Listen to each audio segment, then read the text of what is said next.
Il y a des personnes qui prient parce qu'elles doivent prier et il y a des personnes qui prient parce qu'elles ne peuvent pas s'arrêter de prier.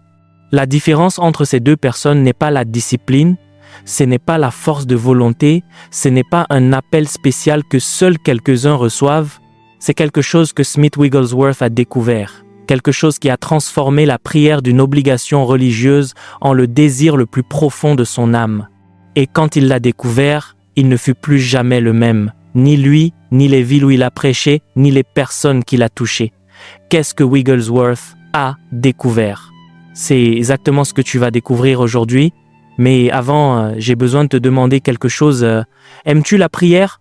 Non pas si tu pries, non pas si tu as un temps de dévotion, non pas si tu respectes ta routine spirituelle. L'aimes-tu? Y a-t-il quelque chose en toi qui aspire à ce moment d'être seul avec Dieu?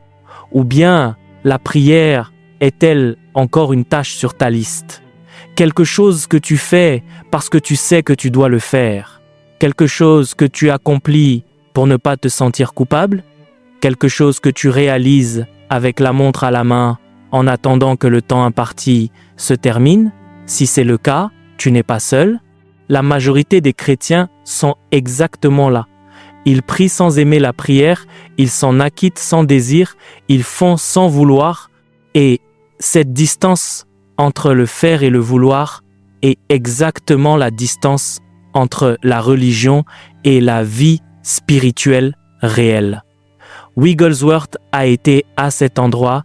Il n'est pas né en aimant la prière. Il n'est pas arrivé au monde avec une vie d'intercession déjà développée. Il est arrivé au même endroit où tu es maintenant et ce qu'il a découvert à cet endroit a absolument tout changé. Smith Wigglesworth est né en 1859 dans le Yorkshire, en Angleterre, dans une famille si pauvre qu'il a commencé à travailler dans les champs à l'âge de 6 ans. Il n'a pas appris à lire avant d'être adulte. La Bible fut le premier livre qu'il lut de sa vie et il l'a lu avec la même simplicité qu'un homme qui n'a pas été contaminé par la sophistication religieuse. Il l'a lu comme si elle était vraie, comme si chaque mot avait des conséquences réelles, comme si le Dieu qui parlait dans ces pages était encore vivant et disposé à agir. Et cela a tout changé, parce que Wigglesworth n'avait pas d'éducation théologique qui lui dise pourquoi Dieu ne fait plus de miracles. Il n'avait pas de tradition religieuse qui lui explique les limites du surnaturel. Il n'avait qu'une Bible qu'il lisait comme une vérité absolue et une prière qui commença par être une obligation et finit par être l'oxygène sans lequel il ne pouvait pas vivre. Comment ce changement s'est-il produit? Comment est-il passé de l'accomplissement à l'amour? Comment est-il passé de prier par obligation à prier par désespoir authentique? C'est ce que tu as besoin de comprendre car ce même changement est disponible pour toi. Il ne requiert pas d'éducation théologique, il ne requiert pas des années d'expérience spirituelle, il requiert de comprendre ce que Wigglesworth a compris et de décider la même chose que lui a décidé. Reste jusqu'à la fin parce que ce que tu vas découvrir dans les prochaines minutes peut transformer pour toujours ta relation avec la prière, non pas comme une discipline, mais comme un amour. La première chose que Wigglesworth a comprise sur la prière est quelque chose qui semble simple, mais qui change absolument tout. La prière n'est pas de parler à Dieu de tes problèmes. La prière, c'est d'être avec Dieu. Cette distinction semble petite, mais elle produit des résultats radicalement différents. La majorité prie en apportant une liste de besoins, de pétitions, de situations qui ont besoin d'une solution, et cela n'est pas mal en soi. Mais quand la liste devient le centre de la prière, quelque chose se perd, car la prière se réduit à une transaction. Je parle, Dieu écoute, Dieu répond. Terminé. Et quand Dieu ne répond pas de la manière attendue, la transaction semble échouer et la motivation pour prier diminue. Et l'amour pour la prière n'arrive jamais à se développer parce que personne n'aime une transaction. Les transactions se tolèrent, se réalisent, s'accomplissent, mais ne s'aiment pas. Wigglesworth a compris que la prière n'est pas une transaction, c'est une relation. Et les relations se nourrissent de présence, non de listes, non de pétitions correctement formulées, mais de temps ensemble, de conversations réelles, de simplement être dans la même pièce avec quelqu'un que tu aimes. Quand Wigglesworth a commencé à prier à partir de cet endroit, à partir du désir d'être avec Dieu, au lieu du désir d'obtenir quelque chose de Dieu, quelque chose a changé à l'intérieur de lui. La prière a cessé d'être ressentie comme un travail, elle a commencé à être ressentie comme un repos, comme le seul endroit où quelque chose en lui s'apaisait complètement, comme l'endroit où il voulait le plus être, au lieu de l'endroit où il devait être. Peux-tu dire cela de ta prière? Est-ce l'endroit où tu veux le plus être ou est-ce l'endroit où tu dois être? Car Wigglesworth a découvert que cette différence n'est pas de tempérament, n'est pas de personnalité spirituelle, elle est de focalisation et la focalisation peut changer dès aujourd'hui. Avant de continuer cette vidéo, juste pour rappeler que nous avons notre livre Les Généraux de Dieu qui est désormais disponible. Si vous voulez connaître plus sur les Généraux de Dieu, si vous voulez connaître leur histoire, qu'est-ce qu'ils ont fait pour avoir cette onction, comment ils ont fait, quelle est leur routine spirituelle et donc ces 25 biographies, le lien dans la description de cette vidéo pour pouvoir télécharger le livre rapidement. Que Dieu vous bénisse abondamment. Il y a quelque chose d'autre que Wigglesworth a compris dans ses premières années, quelque chose que la majorité des croyants ne traitent jamais complètement, c'est que Dieu veut aussi être avec nous. Non pas seulement que nous voulions être avec Dieu, mais que Dieu lui-même a un désir de communion avec ceux qui cherchent sa présence. Et quand Wigglesworth a compris cela, tout a changé dans la manière dont il s'approchait de la prière. Il a cessé d'arriver dans la chambre de prière comme quelqu'un qui vient demander. Il a commencé à arriver comme quelqu'un qui vient rencontrer un père qui l'attendait déjà. Arrives-tu à la prière comme quelqu'un qui demande ou comme quelqu'un qui rencontre, car ces deux postures produisent des expériences complètement différentes. L'une produit une transaction, l'autre produit de l'amour. Et l'amour pour la prière naît toujours de la rencontre, du moment où tu arrêtes de parler et commences à écouter. Du moment où tu arrêtes de demander et commences à adorer, du moment où tu arrêtes de traiter la prière comme un moyen d'obtenir quelque chose et commences à la traiter comme la fin en soi, Wigglesworth est arrivé à ce moment et depuis ce moment, il n'a plus jamais eu à s'obliger à prier. La prière est devenue le désir le plus naturel et le plus profond de sa vie. Wigglesworth avait une pratique de prière que ses contemporains décrivaient comme extraordinaire, mais que lui-même considérait comme complètement normale. Il se levait à l'aube pour prier, non pas avec un horaire fixe et rigide, mais quand quelque chose à l'intérieur de lui le réveillait. Et il a appris à reconnaître ce réveil comme une invitation, non pas une interruption du sommeil, mais une invitation de Dieu pour être ensemble dans les heures les plus silencieuses de la nuit. Et Wigglesworth répondait à cette invitation. Il se levait, s'agenouillait et priait parfois pendant des minutes, parfois pendant des heures, sans montre, sans agenda, sans liste de pétitions préparées, seulement la présence. Son épouse Polly, qui fut une femme de prière profonde par son propre mérite, racontait que parfois elle le trouvait sur le sol de la chambre de prière en train de pleurer, sans pouvoir dire de mots, seulement la présence et les larmes. Qu'est-ce que cela produit chez un homme? Qu'est-ce que cela produit dans sa vie, dans sa foi, dans son autorité spirituelle? Cela produit quelque chose qu'aucune étude ne peut produire. Cela produit une familiarité avec Dieu qui fait que la foi cesse d'être un effort. Elle devient l'état naturel de l'âme, un état où les choses impossibles ne semblent pas impossibles parce que tu as passé suffisamment de temps avec celui pour qui rien n'est impossible. Et cette familiarité est ce qui expliquait les miracles du ministère de Wigglesworth. Ce n'était pas que Wigglesworth avait la foi, c'était que Wigglesworth avait une familiarité spéciale avec le Dieu de l'impossible. Et cette familiarité avait été construite prière après prière, aube après aube, larme après larme, dans le silence de la chambre quand personne ne regardait. Wigglesworth priait aussi pendant la journée d'une manière que ses collaborateurs trouvaient inhabituelle. Il priait à voix basse tout en marchant. Il priait avant chaque conversation importante. Il priait dans le train pendant qu'il voyageait entre les villes. Il priait avant chaque réunion, parfois pendant des heures, sans sortir de la pièce jusqu'à ce qu'il sente qu'il avait l'autorisation du ciel pour entrer sur scène. C'était pas de la superstition, c'était une dépendance radicale. La dépendance d'un homme qui avait appris que sans la présence de Dieu, tout ce qu'il faisait était vide et qu'avec la présence de Dieu, tout était possible? As-tu une dépendance radicale? Y a-t-il dans ta vie une conscience réelle que sans la présence de Dieu, ce que tu fais n'a pas de pouvoir spirituel réel? Ou crois-tu encore que ton talent, ta préparation et ton effort sont suffisants? Wigglesworth l'a cru à un certain moment et le résultat fut un ministère vide de pouvoir réel jusqu'à ce qu'il apprenne la dépendance radicale et le résultat fut un ministère qui a ressuscité des morts. Littéralement, il y a des registres documentés de plus de 20 personnes ressuscitées durant le ministère de Wigglesworth. 20.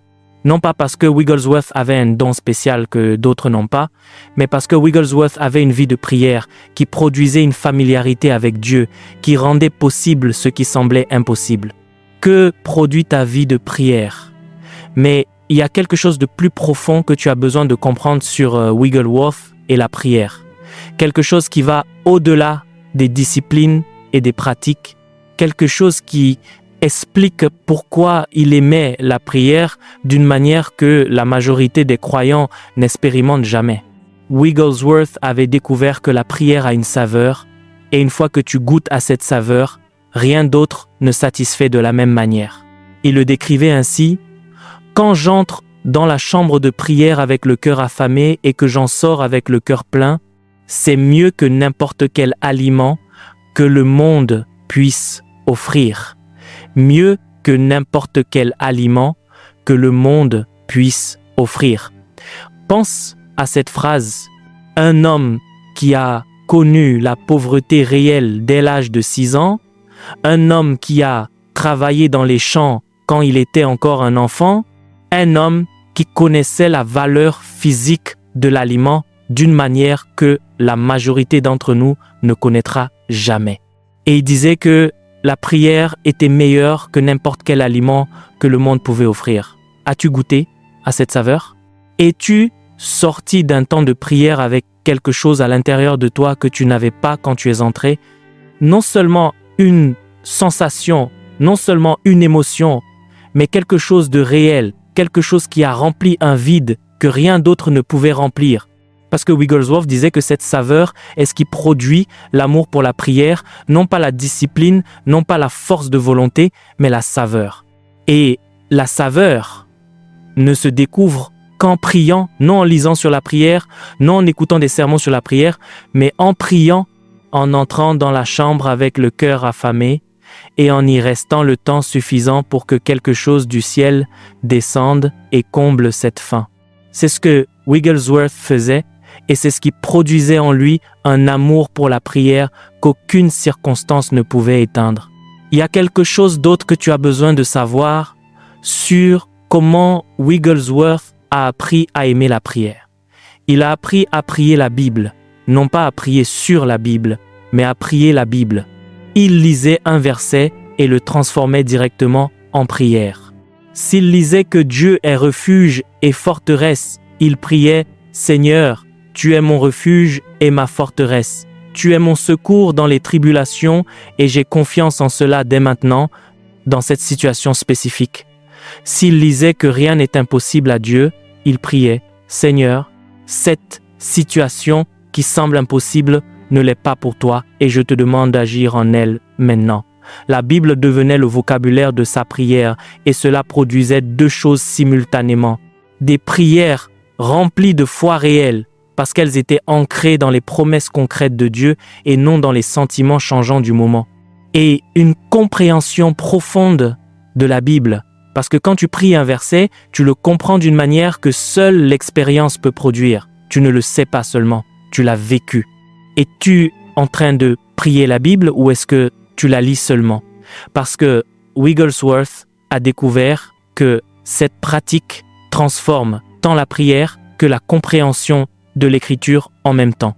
C'est l'endroit où la parole et la prière cessent d'être deux activités séparées et deviennent une conversation continue avec le Dieu qui a parlé dans ces pages et qui parle encore aujourd'hui.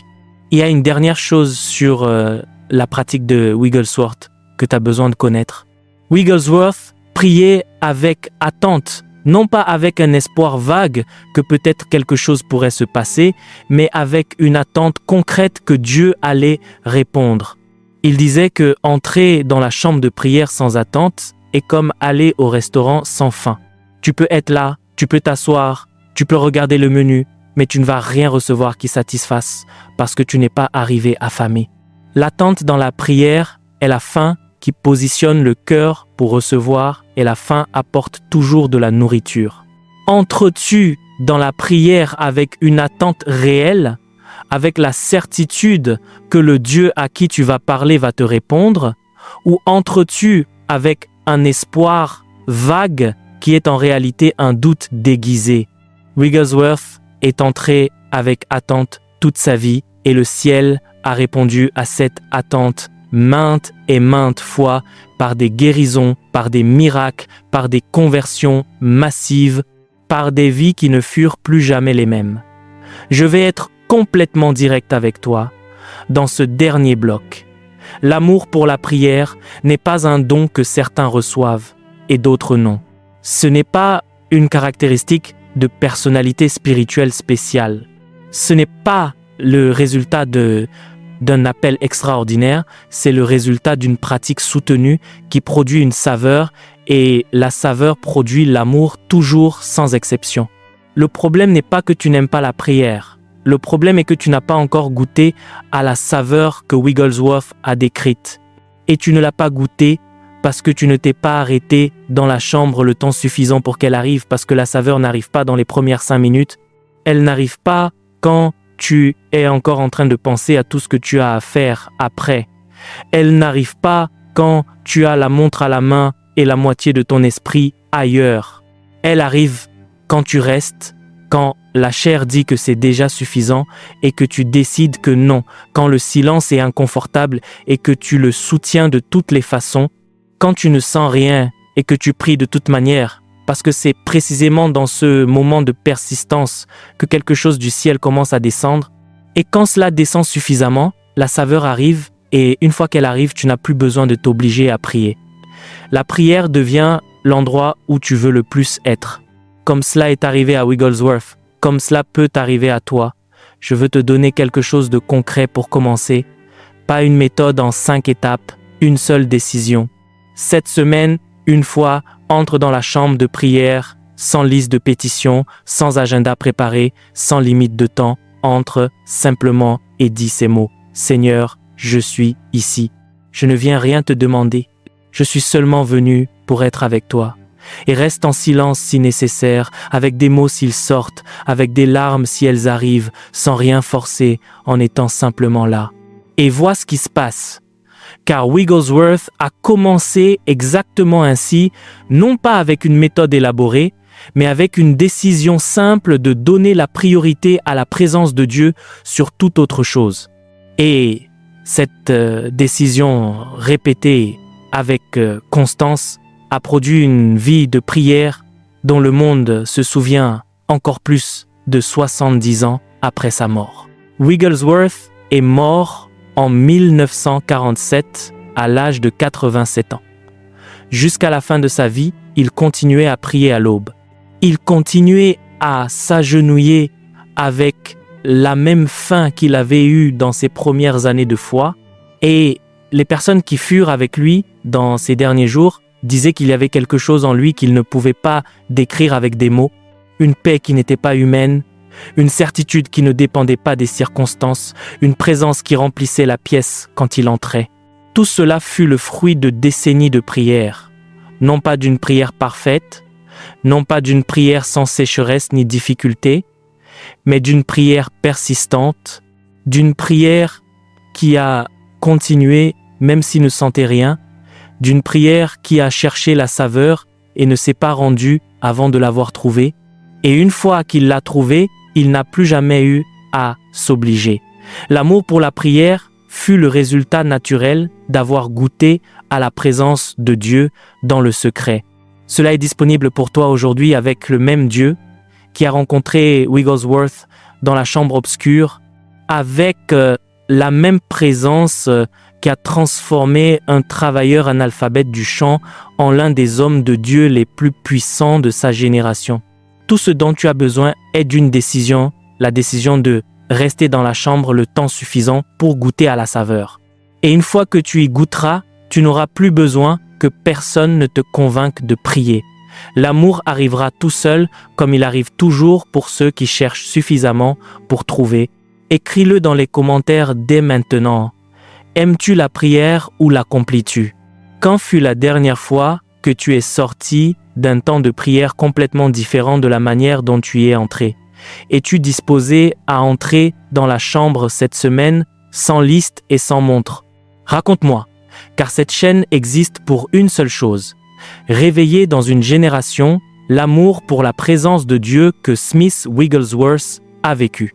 Abonne-toi à la chaîne Prière Esprit Saint et active la cloche. Ici, la prière n'est pas un rituel, c'est une guerre. À la prochaine. Merci d'avoir regardé cette vidéo. N'oubliez pas de télécharger notre livre Les Généraux de Dieu pour davantage connaître l'histoire de ces généraux de Dieu. C'est plus de 100 histoires inspirantes, 25 biographies à l'intérieur. Que Dieu vous bénisse abondamment.